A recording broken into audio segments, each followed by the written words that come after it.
Salut à tous et bienvenue sur ma chaîne éducative. Dans cette vidéo, je vous propose une expression écrite inspirée de le dernier jour d'un condamné pour vous aider à mieux comprendre l'œuvre et à réussir vos devoirs. Restez avec moi jusqu'à la fin pour découvrir des concepts précieux, des exemples concrets. Niveau baccalauréat, examen de français, production écrite du chapitre 13, partie 2. On a le chapitre 13 est divisé par deux parties. La deuxième partie, maintenant, du roman Le dernier jour d'un condamné. La production écrite. Je lis l'énoncé. Dans quelle mesure pensez-vous que la peur de la mort influence les actions et les décisions d'un individu? Utilisez des exemples littéraires ou historiques pour étayer votre argumentation. Je répète le sujet. Dans quelle mesure pensez-vous que la peur de la mort influence les actions et les décisions d'un individu? Utilisez des exemples littéraires ou historiques pour étayer votre argument. Les critères de la correction, conformité à la consigne, cohérence de l'argumentation, organisation du texte, la correction de la langue, enfin la mise en page et ponctuation.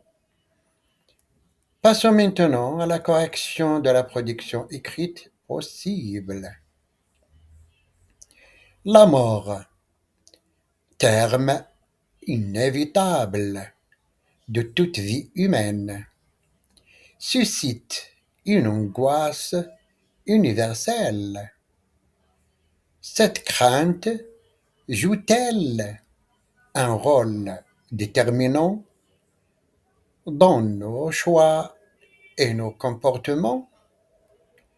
Si la perspective de notre fin peut parfois nous figer, elle peut aussi nous galvaniser, modifiant notre lien au monde et à nos décisions. Dès lors, jusqu'à quel point la peur de mourir façonne-t-elle nos actes et notre manière d'envisager l'existence?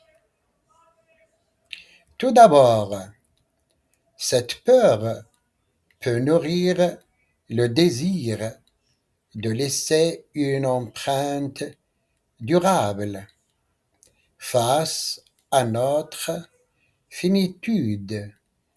Nous aspirons souvent à réaliser des œuvres et des gestes qui perdureront au-delà de nous.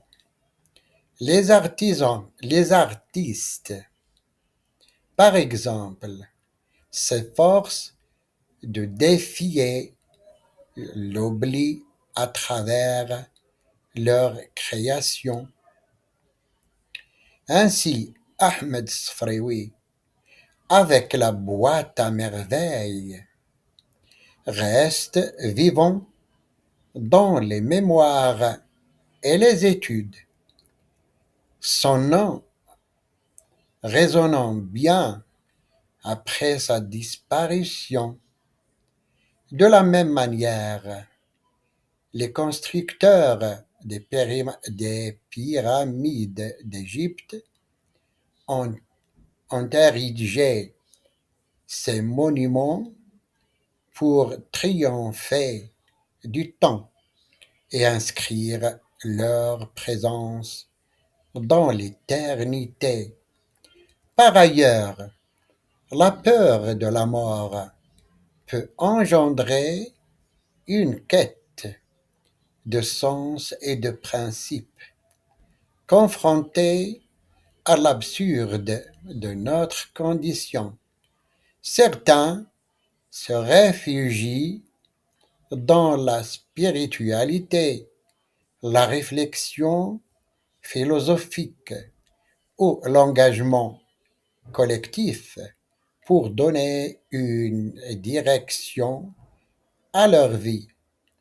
Dans Antigone de Jean Anouilh, l'héroïne choisit la mort plutôt que d'abandonner ses idées de justice, transformant son sacrifice en un acte de résistance qui dépasse sa propre existence et inspire au-delà des générations.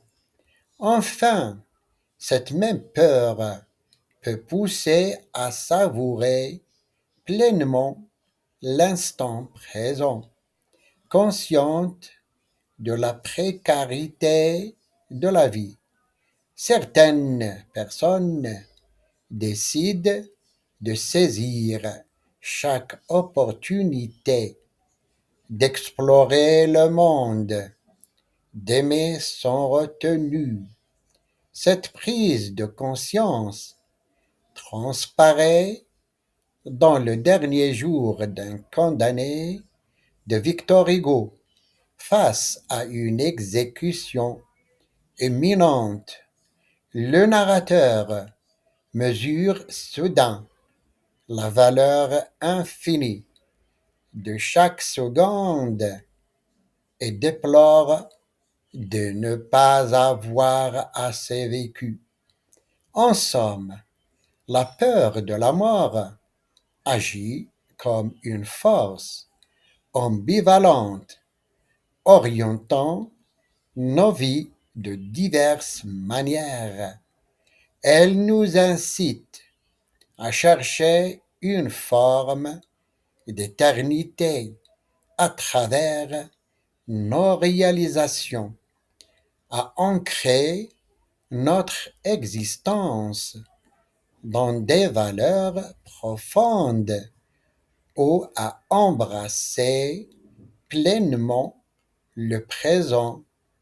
Explorer cette influence permet de mieux saisir les ressorts de la condition humaine et les motivations qui nous animent à travers la littérature et l'histoire.